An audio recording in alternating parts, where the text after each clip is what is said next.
नमस्कार, आप देख रहे हैं वीके न्यूज और मैं हूं आपके साथ शिल्पा गुप्ता। आजकल देश में मॉब लिंचिंग के मामलों की तादाद बढ़ती जा रही है। इन मामलों में ज्यादातर दूसरे धर्मों में प्यार कर बैठे प्रेमी प्रेमिका को इसका सामना करना पड़ रहा है। साथ ही लव जिहाद के मामले भी दिन ब दिन बढ़ते जा रहे हैं। ऐसे में दो प्यार करने वालों की मुश्किलें बढ़ती जा रही हैं। तो आपको मैं बता दूं, दो प्यार करने वालों को कोई नहीं रोक सकता।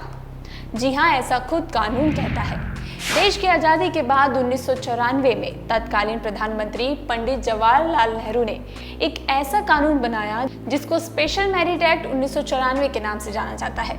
आपको बता दें, इसके तहत अलग अलग धर्म को मानने वालों को आपस में शादी करने की इजाज़त दी गई है। जी हाँ, इसका मतलब ये हुआ कि अगर कोई लड़का हिंदू है तो वो किसी दूसरे धर्म यानी मुस्लिम या ईसाई लड़की से शादी कर सकता है। इसी तरह कोई हिंदू लड़की किसी दूसरे धर्म यानी मुस्लिम या ईसाई लड़के से शादी कर सकती है। जब जवाहरलाल नेहरू ने भारतीय संसद से इस कानून को पारित कराया तो उनको रूढ़िवादियों से कड़े विरोध का सामना करना पड़ा था।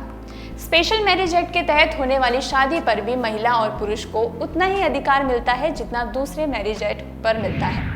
और जहां तक उत्तराधिकारी का सवाल है तो हिंदू मैरिज एक्ट के तहत शादी करने पर हिंदू उत्तराधिकारी एक्ट के तहत उत्तराधिकारी मिलता है, जबकि मुस्लिम लोगों के तहत शादी करने पर शरीयत कानून के तहत उत्तराधिकारी हासिल होता है। स्पेशल मैरिज एक्ट के तहत भारतीय नागरिक विदेशी से भी शादी कर सकते हैं और ऐसी शादी को पूरी तरह से कानूनी माना जाता है।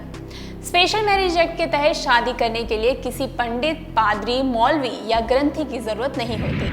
अब आपको बताते हैं ये एक्ट आखिर होता कैसे है। स्पेशल मैरिज एक्ट के तहत शादी करने के लिए एडीएम ऑफिस में अर्जी देनी होती है, उम्र का प्रमाण पत्र और इस बात का हल्फनामा देना होता है कि दोनों बिना किसी दबाव के शादी कर रहे हैं। इसके बाद दोनों का फिजिकल वेरिफिकेशन होता है और फिर दोनों को 30 दिन बाद बुलाया जाता है। इस दौरान इसकी सूचना नोटिस बोर्ड में लगा दी जाती है।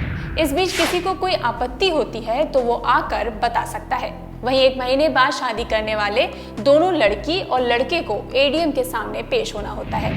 इसके बाद मैरिज रजिस्ट्रार गवाहों के सामने दोनों को शपथ दिलाते हैं और फिर शादी रजिस्टर कर लेते हैं। साथ ही मैरिज सर्टिफिकेट जारी कर देते हैं। आपको फिर से बता दें, इस शादी के लिए किसी मौलवी, पादरी, पुरोहित की जरूरत नहीं होती है, लेकिन इस प्रोसेस में 3 गवाहों की जरूरत पड़ती है।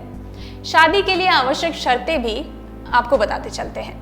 स्पेशल मैरिज एक्ट 1994 की धारा 4 के तहत शादी की शर्तों का उल्लेख किया गया है, जो इस तरह से है। पहला, लड़की की उम्र 18 साल और लड़के की उम्र 21 साल पूरी हो चुकी हो।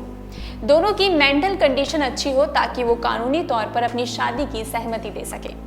दोनों में से कोई शादीशुदा ना हो, यानी अगर उनकी पहले से शादी हो चुकी है तो उनका जीवित जीवन साथी ना हो या फिर तलाक हो गया हो। दोनों करीबी रिश्तेदार ना हो, इसका मतलब ये हुआ कि दोनों के बीच भाई, बहन, मौसी, मौसिया, बुआ, फूफा या चाचा चाची जैसा कोई भी करीबी रिश्ता नहीं होना चाहिए। तो देखा आपने, आपको भी दूसरे धर्म में अगर शादी करनी है तो आपको कोई नहीं रोक सकता। इसके लिए बाकायदा एक कानून तैयार किया गया है। आपको ये वीडियो कैसा लगा हमें कमेंट बॉक्स में जरूर बताएं। ये वीडियो आपको पसंद आया हो तो इसे लाइक करें, शेयर करें और देखते रहें वीके न्यूज। शुक्रिया।